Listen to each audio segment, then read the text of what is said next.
বাংলাদেশের সিলেট বিভাগের মৌলভীবাজার জেলার একটি শহর শ্রীমঙ্গল।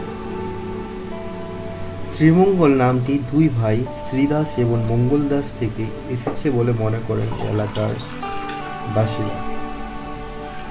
আজ শ্রীমঙ্গল তার চা বাগানের জন্য পরিচিত, যা এই অঞ্চলের জন্য একটি প্রধান অর্থনৈতিক চালক। এটি একটি জনপ্রিয় পর্যটন গন্তব্য, যা দেখতে সারা বিশ্ব থেকে প্রতিনিয়ত মানুষ আসে। দর্শনার্থীদের আকর্ষণ করার জন্য শ্রীমঙ্গলে রয়েছে চা বাগান, প্রাকৃতিক সৌন্দর্য, সাংস্কৃতিক ঐতিহ্য। তো শুরু করা যাক আজকের শ্রীমঙ্গল ব্লগ। হ্যালো, আসসালামু আলাইকুম গুড পিপল। সবাই খুব ভালো আছেন। ঘড়িতে যখন বাজে 10টা, তখন আমরা বেরোচ্ছি সিলেটের উদ্দেশ্যে। আজকে হলো 21শে ফেব্রুয়ারি, ঘড়িতে বাজে সকাল 10টা। খুব লেট হয়ে গেছে বেরোইতে। আর এই আমার বাইক বের হবো এখন আমরা ঢাকা থেকে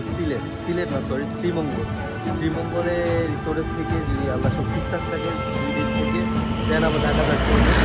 তো ততক্ষণ সাথে থাক অ্যান্ড এনজয় দ্য ব্লগ। আসসালামু আলাইকুম গুড পিপল, আই হোপ সবাই খুব ভালো আছেন। ঘড়িতে বাজে এখন সকাল 9:30টার মতো, আর আমরা এখন বের হয়ে গেছি ঢাকা থেকে শ্রীমঙ্গলের উদ্দেশ্যে। আর এখন আমরা আছি কোনাপাড়া ড্যামরা রিসাইড এটা। আর আমরা ড্যামরা হয়ে আস্তে ধীরে তারপর যাচ্ছি, মানে আমাদের উদ্দেশ্যটা মেনলি শ্রীমঙ্গল, মানে এখান দিয়ে ড্যামরা হয়ে ভৈরব হয়ে আমাদের যাত্রা শুরু করার বিষয়টা। তো যাই হোক, আল্লাহ ভরসা। ঘড়িতে যখন বাজে 10:30 তখন আমরা মাত্র আসলাম বরাপুর নামে একটা জায়গা। এখন এখান দিয়ে যাচ্ছি, আর সামনে গাড়ির অবস্থা খুব খারাপ দেখা যাচ্ছে। একবারে 2টা গাড়ি একবারে ওভারটেক করতেছে। আর এখানে 2 লেনের রাস্তা হওয়ার কারণে 1 লেন দিয়ে আসে, 1 লেন দিয়ে যায়, মানে একটা খুব রিস্কি একটা অবস্থা। এখানে চিটাগাং হাইওয়ে থেকে সিলেটের হাইওয়েটার বেশি ঝুঁকিপূর্ণ। এখানে গাড়ির পরিমাণ অনেক বেশি থাকে, প্লাস টানাটানি করেও মজা পাওয়া যায় না। কি যে অবস্থা, একটার পর একটা আসতে আসে, ওভারটেক করার মতো কোনো অপশনই নেই এখানে। তো 50 কিলোমিটার পর একটা ছোট ব্রেক দিলাম একটা ধান ক্ষেতের পাশে। আর রাস্তাঘাটের অবস্থা আজকে খুব রাশ, মানে প্রচুর গাড়ি রাস্তায়, প্রাইভেট কার, তারপর বাস, ও ম্যাক্সিমাম মানুষই ট্যুরে যাইতেছে, যেমন হইতেছে ঘুরতে যেতেছে। আর খুব খারাপ অবস্থা, মানে যে কি অবস্থা রাস্তাঘাটের বুঝতে পারবো না। মানে অনেক গাড়ি বাড়ি বনের মতো রান করতে পারতেছে না। আমরা অলমোস্ট ভৈরব ব্রিজের কাছাকাছি চলে আসছি। সামনে যে ভৈরব ব্রিজের টোলটা দেখা যাচ্ছে। আর ভৈরব ব্রিজটা আমার কাছে সবসময় মতো ভালো লাগে। আমি প্রত্যেকবার এইখান দিয়ে যাওয়ার সময় ভৈরব ব্রিজে 5-10 মিনিট একটা ব্রেক দিই, কারণ এখান থেকে দাঁড়াইলে যে কোনো সময় ট্রেন দেখা যায়, মানে ট্রেনের লেনটা পাশাপাশি হওয়ার কারণে আর সুন্দর লাগে বিষয়টা। আরও ভৈরব ব্রিজের ভিউটা অনেক সুন্দর, আপনাদেরকে দেখাচ্ছি। সিলেট যাওয়ার পথে এটা একটা আকর্ষণীয় বিষয় আমাদের কাছে, আর কি আমরা বাইকার যারা যাই, ম্যাক্সিমাম বাইকাররাই এখান দিয়ে যাওয়ার সময় ভৈরব ব্রিজে একটা ছোটোখাটো একটা ব্রেক দিই। আর ঘড়িতে এখন বাজে 11-12টার মতো বাজে। ঘড়িতে যখন বাজে 12টা, তখন আমরা এখন ভৈরব ব্রিজে আছি। এখনও মিনিমাম 100 কিলোমিটার দূরে, অলমোস্ট 70 কিলোমিটার বাইক চালাইছি বাসা থেকে। মানে শ্রীমঙ্গল হলো আমাদের বাসা থেকে 170 কিলোমিটার। তো এখন আসছি হলো ভৈরব সেতুতে। আর ওই পাশে দেখতেছেন ট্রেন যাচ্ছে, সিলেটের ট্রেন। আর এই যে আমার পঙ্খিরাজটা একসাথে আছি আমরা। আর এই নদীটার নাম কি? নদীটার নাম আমি জানি না। তো প্রচুর রোদ, প্রচুর রাস্তায় গাড়ি, প্লাস মানে সব মিলায় অনেক গরম লাগতেছে, প্লাস একটু বিরক্ত লাগতেছে। এমন একটা অবস্থা, মানে বুঝাইতে পারতেছি না আপনাদেরকে। মানে অনেক হার্ড লাগতেছে, মানে রাইড করার মধ্যে একটা মজাটা পাচ্ছি না। একটা ভুল করছি, সেটা হলো সকাল 10টা বাজে বের হয়ে, যদি সকাল 7টা কি 8টা বাজে বের হতে পারতাম, যদি 6টা কি 7টার দিকে বের হতে পারতাম, তখন একটা জোস একটা ওয়েদার পেতাম। বাট যা বাইক গেছে তাই তো হয়েছে। তো প্যারা নেই, যা হবে ভালোর জন্য হবে। তো দেখতে থাকেন। ভৈরব ব্রিজে 5 মিনিট ব্রেক দেওয়ার পরে আবার আমরা রওনা দিয়ে দিচ্ছি। আর রাস্তাঘাটের অবস্থা আজকে কি বলবো, যে এত রোদ উঠছে, রোদের কারণে মানে রাইড করে কোনো মজাই পেতেছি না। একবারে প্রচুর রোদ আজকে, এত রোদ লাস্ট অনেক দিন হয় নাই। এই শীতকাল আজকে 21, তারপরও শীতের ভিতরে প্রচুর রোদ, মানে রোদের ভিতরে বাইক চালাতে কেমন জানি কষ্ট কষ্ট লাগতেছে আর কি। তো 5 মিনিট ব্রেক দেওয়ার পরে আমরা এখন আবার রওনা দিয়ে দিতেছি আমাদের এই উদ্দেশ্যে। আর ভৈরব ব্রিজে আসলে মোটামুটি ভালোই লাগে, এখানে যে ট্রেনগুলো যায়, মানে ট্রেনগুলো দেখতেও ভালো লাগে, নদীর পাড়ে বসে দাঁড়ায় থাকতেও ভালো লাগে। এটা একটা অন্যরকম ফিলিংস, বাইকাররা ছাড়া এটা সহজে অন্য কারো বুঝবে না। ঘড়িতে যখন বাজে 1:30 তখন আমরা আছি চান্দুরা। এটা হলো চান্দুরা দিলমন হোটেল, মানে এটা ব্রাহ্মণবাড়ির ভিতর পড়ছে আর কি। এখন খাওয়া দাওয়া খেলাম এই হোটেলে, খাওয়া দাওয়া শেষ করে এখন আমরা আবার রওনা দিয়ে দিতেছি। অলমোস্ট 3টা 3:30টার মতো বাজবে যেমন হইতেছে। এই রাস্তায় ওঠার পর রাস্তাটা মোটামুটি ফাঁকাই লাগতেছে। এটা রাস্তাটার নামটা দেখলাম যে চান্দুরা ব্রাহ্মণবাড়ি আর কি। এখন আমাদের অলমোস্ট 70 কিলোর মতো রাইড করতে হবে। আর আজকে অনেক আর্লি লাঞ্চটা করলাম, কারণ ম্যাক্সিমাম সময় দেরিতে লাঞ্চ করার কারণে শরীরটা খারাপ লাগে। তো এবার চিন্তা করছি একবার সব কিছু টাইম মতোই করবো, ব্যস্ত হয়ে তাড়াতাড়ি লাঞ্চটা শেষ করলাম। তো এখন আমরা অলমোস্ট চলে আসছি মিরপুর বাজার। আর মিরপুর বাজারে একটা ছোট ব্রেক দিলাম, মানে বৃষ্টি হইতেছিল এতক্ষণ, বৃষ্টি কমলো, এরপরে আবার গোপ্রোটা লাগাইলাম। এই গোপ্রোটা লাগানোর পরে এখন আবার রাইড করতেছি, মানে কি যে শুরু হয়েছে, 5 মিনিট বৃষ্টি, 5 মিনিট বৃষ্টি নাই, একবারে একটা বিকট একটা ট্যুরের ভিতরে আছে আর কি। কখন কী হইতেছে কিছুই বুঝে যেতেছে না। পরে এখন মিরপুর বাজারে আসলাম, আর এখানে একটা ভুল হয়েছিলাম। আর আমি প্রথমে একবারে সিলেট হাইওয়ে ধরে মিরপুর রুট পার হয়ে আরও 10 কিলো সামনে চলে গেছিলাম। পরে আবার গুগল ম্যাপ চেক করে পরে আবার ব্যাক করছি, ব্যাক করে আবার এই বাম দিক দিয়ে যাচ্ছি। মানে এই রাস্তাটা এরকম একটা অবস্থা, এটা এবার ডান পাশে শ্রীমঙ্গল, এটা লেখাটা নেই আর কি। এখানে মিরপুর বাজার থেকে ডানে যেতে হবে, এটা হলো বড় বিষয়। আর আকাশের অবস্থা খুব মেঘলা, বৃষ্টি হয় এরকম একটা অবস্থা, কখন বৃষ্টি নেমে যায় তাই বুঝতেছি না। আর এখান থেকে মিরপুর বাজার হয়ে শ্রীমঙ্গলের একবার সুন্দর একটা রোড চলে গেছে। আর আমরা এই রোড দিয়ে আস্তে আস্তে আগাচ্ছি। আর বৃষ্টি টিপ টিপ পড়তেছে, মনে হতেছে যে কোনো সময় ব্রেক দেওয়া লাগতে পারে।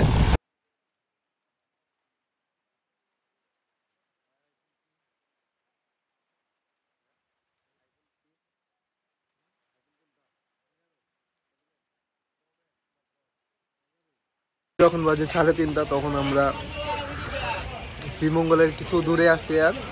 আর 10 থেকে 15 কিলোর মতো শ্রীমঙ্গল। রাস্তার মাঝখানে পুরো বৃষ্টির মধ্যে আটকাই গেছে।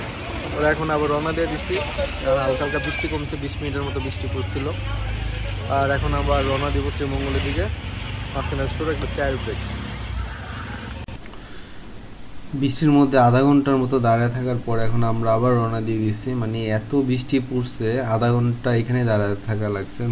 এখন 4টা বাজে, 3:30 থেকে 4টা পর্যন্ত আমরা এই মিরপুর বাজার কলেজ রোডের সামনে দাঁড়ায় আছি। আর এখন এই কলেজ রোড পার হয়ে আবার রওনা দিয়ে দিচ্ছি। মানে রাস্তায় পানি দেখে বুঝে দিতেছি যে কী পরিমাণ বৃষ্টি হচ্ছে, আপনারা বুঝতে পারবেন। মানে এত বৃষ্টি এই সিজনের প্রথমবার হলো আর কি। 21শে ফেব্রুয়ারি উপলক্ষে এত বৃষ্টি হবে এটা বলা মুশকিল হয়ে গেছে আর কি।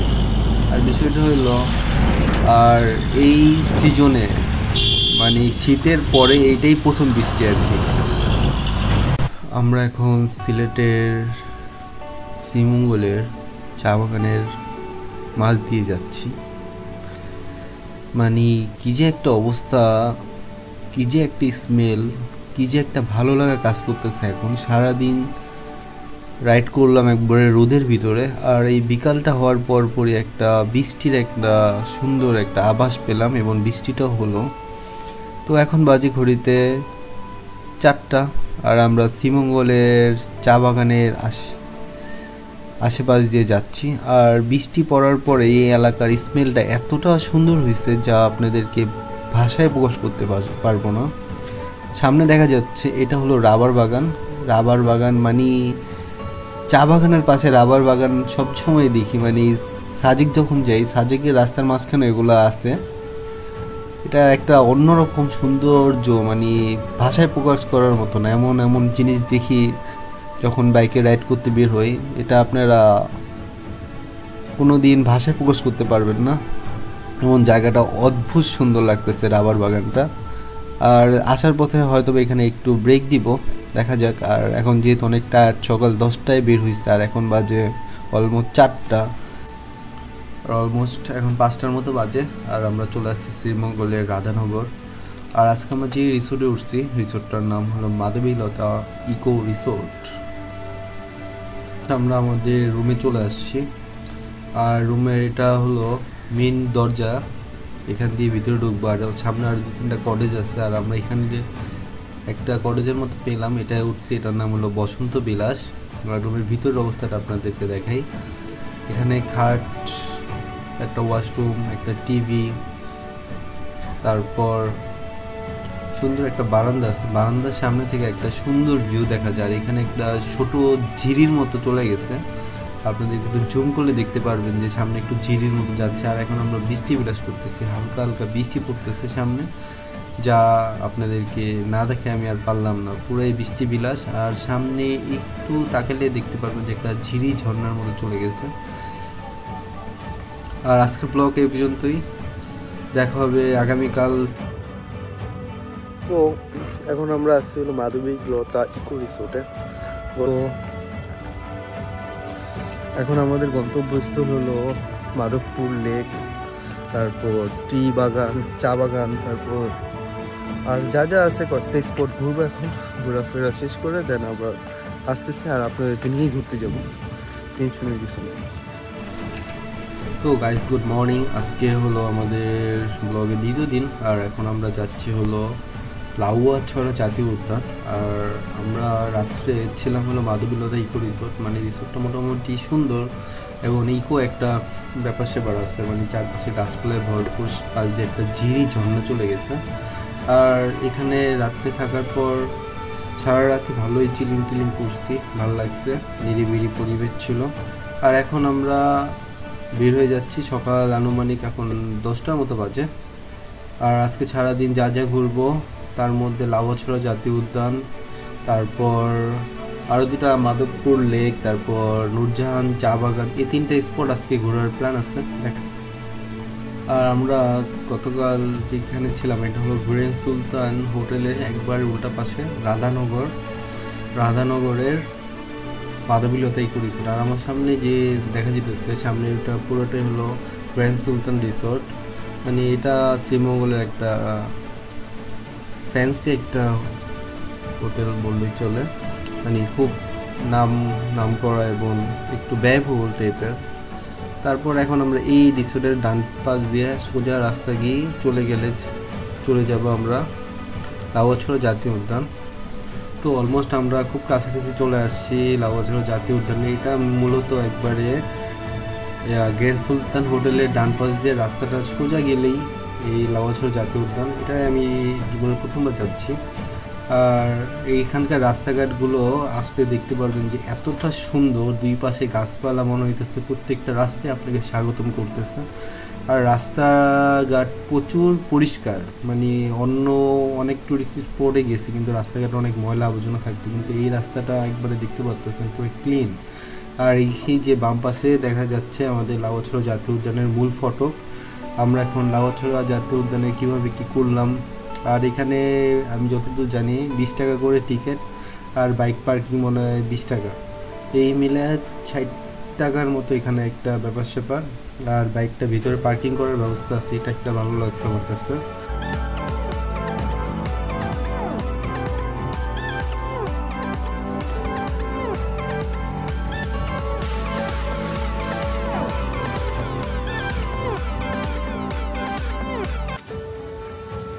আমরা আস্তে আস্তে বনের গহীনে ঢুকতেছি। এটা হলো, আমরা এখন আছি কোথায়, লাউয়াছড়া জাতীয় উদ্যানের ভিতরে। আর এখানের ব্যাপার স্যাপার হলো খুব, এখানে ব্যাপার স্যাপার হলো ঢুকতে গেলে 50 টাকা করে টিকিট, আর বাইক পার্কিংয়ের জন্য 30 টাকা। টোটাল আমাদের দুইজনের আর বাইক সহ আমাদের 130 টাকার মতো লাগছে এখানে। আর এখন আমরা আছি লাউছড়া জাতীয় উদ্যানের ভিতরে। আর এখানে এরকম একটা অবস্থা, কিছুক্ষণ আগে বৃষ্টি হওয়ার কারণে পরিবেশটা আরও বেশি সুন্দর হয়ে গেছে, যা প্রকাশ করার মতো না।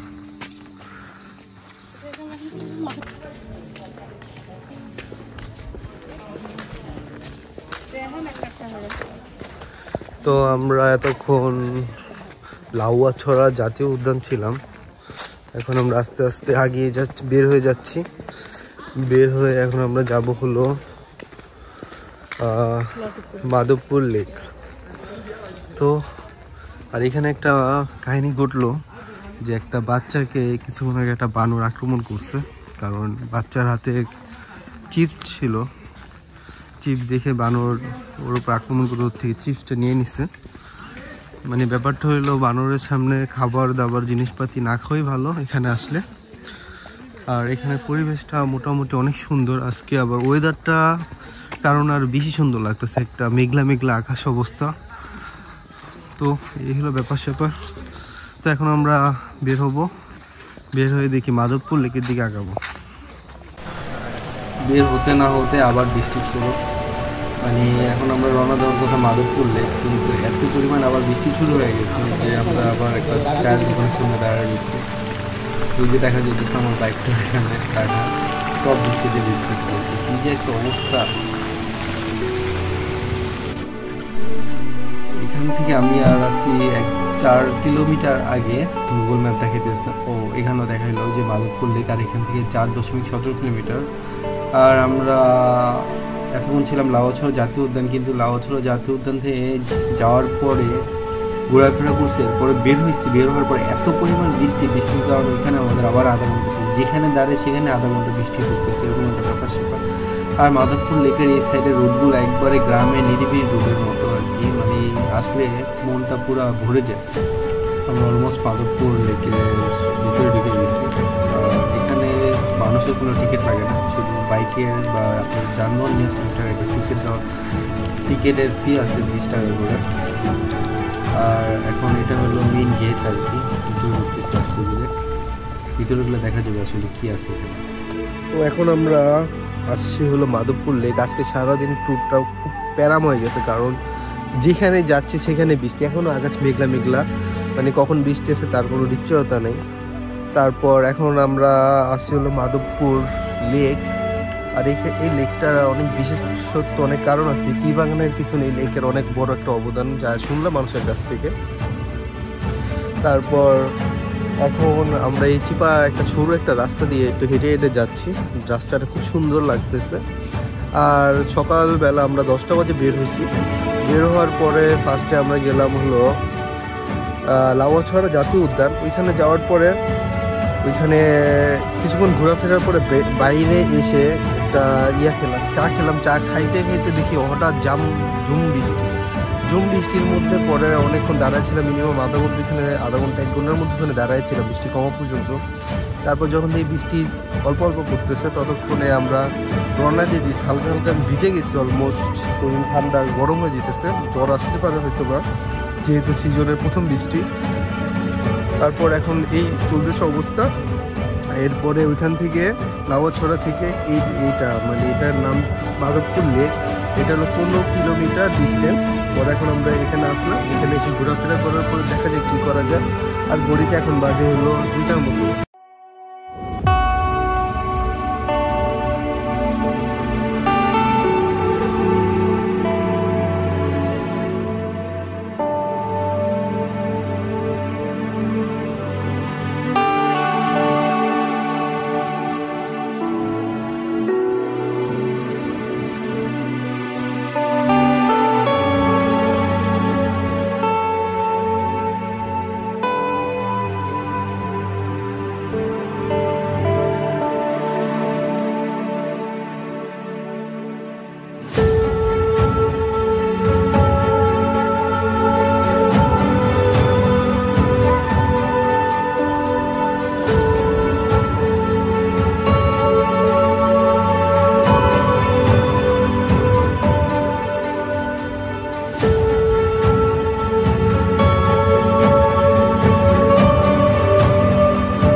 তারপর এখন আমরা মাধবপুর লেক থেকে এখন আমরা চলে যাচ্ছি আমাদের হোটেলের দিকে। আর হোটেলে যাওয়ার পথে যতদূর জানি নূরজাহান টি স্টলটা পড়বে, আর নূরজাহান টি স্টলে কতক্ষণ দাঁড়িয়ে একটু ছবি টুবি তুলবো, আর যদি না পড়ে তাহলে কিছু করার নেই।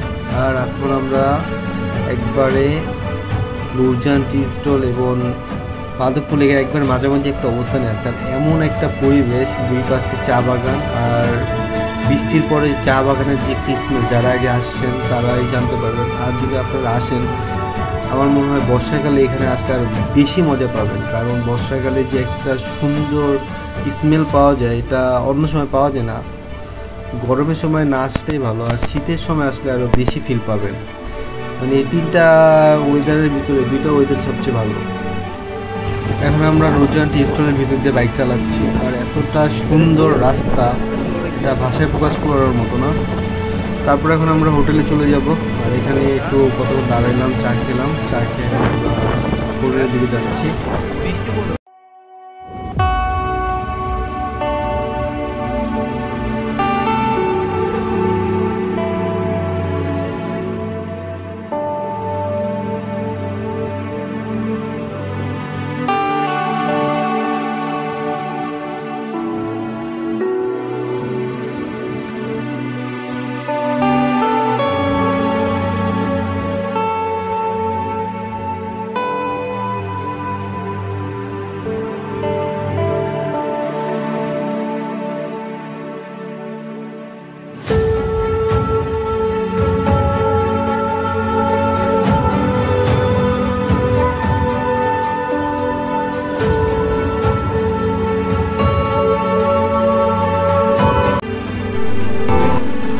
আল্লাহ হাফিজ ভাই। হ্যাঁ, চাবি রেখে আসছি। আর সে হলো আমাদের রিসোর্টের ম্যানেজার। আর আজকে তৃতীয় দিন, আজকে সকালবেলা আমরা বের হয়ে যাচ্ছি ঢাকার উদ্দেশ্যে, ব্যাগ ট্যাগ পুরো রেডি। আর এখান থেকে আর কোথাও দাঁড়াবো না, একবারে শ্রীমঙ্গলের একটা ঐতিহ্যবাহী যে চায়ের একটা আছে মূর্তি নাকি বলে ওটাকে, ওইখানে যা দাঁড়াবো, ওখানে একটু চাটা খেয়ে তারপর একবারে আমরা আবার ঢাকার উদ্দেশ্যে রওনা দিব। তো এই হলো ব্যাপার স্যাপার। কিন্তু ব্যাপারটা হলো এবার ট্যুরটা অনেক ভরপুর মজার ছিল, আর একটু প্যারাও ছিল যে ভরপুর বৃষ্টি হয়েছে, বৃষ্টির কারণে একটু পেন লাগছে, আবার বৃষ্টির কারণে আবার ভালোও লাগছে, কারণ বৃষ্টির পরে যে একটা সুন্দর একটা স্মেল আসছে, ওই স্মেলের কারণেও ভালো লাগছে। আর এই হলো এবারকার ট্যুরের ফুল, যতদূর পারছি আপনাদের দেখানোর চেষ্টা করছি। আমার যদি কোনো ভুল ত্রুটি হয়ে থাকে তো ক্ষমা সুলভ দৃষ্টিতে দেখবেন। তো ঘড়িতে যখন বাজে 12:20, ততক্ষণে আমরা অলমোস্ট 10 কিলো রাস্তা পার হয়ে গেছি। আর এখানেই হলো সেই চা বাগানের যেই মূর্তি, এখানে দাঁড়ালাম, এখানে একটু প্রথম ফটো সেশন করে আমরা রওনা দিয়ে দেবো চায়ের দেশে স্বাগতম মৌলভীবাজার।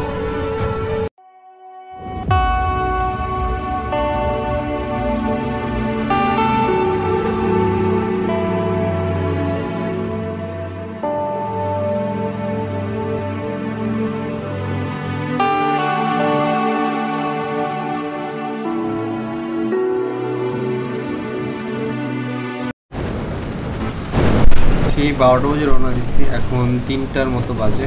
আর এখন আমরা আছি হলো ঢাকা সিলেট হাইওয়েতে। আর রাস্তাঘাটের অবস্থা মোটামুটি খুব ঠান্ডা, বৃষ্টি নাই, রোদ নাই, মানে একটা ঠান্ডা একটা ওয়েদারের মধ্যে দিয়ে যাচ্ছে। ঘড়িতে যখন বাজে 5টা, তখন আমরা চলে আসছি ভৈরব ব্রিজ পার হয়ে জান্নাত অ্যান্ড রিসোর্টের পাশে, রেস্টুরেন্ট অ্যান্ড রিসোর্টের পাশে। আর এখানে কিছুক্ষণ একটু হালকা পাতলা স্ন্যাক্স করে এখন আবার রওনা দিয়ে দিব। ঘড়িতে বাজে 5:30টার মতো। আর একটু আগে আমরা ভৈরব ব্রিজ পার হলাম, ভৈরব ব্রিজ পার হয়ে হালকা পাতলা স্ন্যাক্স করে এখন আবার রওনা দিয়ে দিলাম যে আগামীতে সামনে একবার ঢাকার উদ্দেশ্যে। আর কোনো ব্রেক দেবো না, ব্যাটারি তো চার্জ নেই ক্যামেরার। তো দেখা হবে একবারে ঢাকাতে। ঘড়িতে বাজে 6:30, আর এখন আমরা আছি রূপগঞ্জ নারায়ণগঞ্জে। রওনা দিয়েছিলাম 2:30-এ, মানে অনেক সময় লাগে নাই, মোটামুটি 4 ঘন্টার মতোই লাগছে শ্রীমঙ্গল থেকে ঢাকা আসতে। এই ছিল ব্যাপার স্যাপার। আর এখন আমি একটা রূপগঞ্জ, মানে এটা হলো ইয়ার ভিতরে কি বলে সুবর্ণগ্রাম, যেটা তার পাশে আছি আমি। তো আজকের ব্লগ এই পর্যন্তই, অ্যান্ড আল্লাহর রহমতে খুব ভালো মতো ব্লগ করলাম। দেখা হবে নেক্সট কোনো ব্লগে, ততক্ষণ সাথে থাকেন অ্যান্ড ইনফিনিটি ট্রাভেলারকে সবসময় ফলো অ্যান্ড সাবস্ক্রাইব করে রাখেন। আল্লাহ হাফেজ।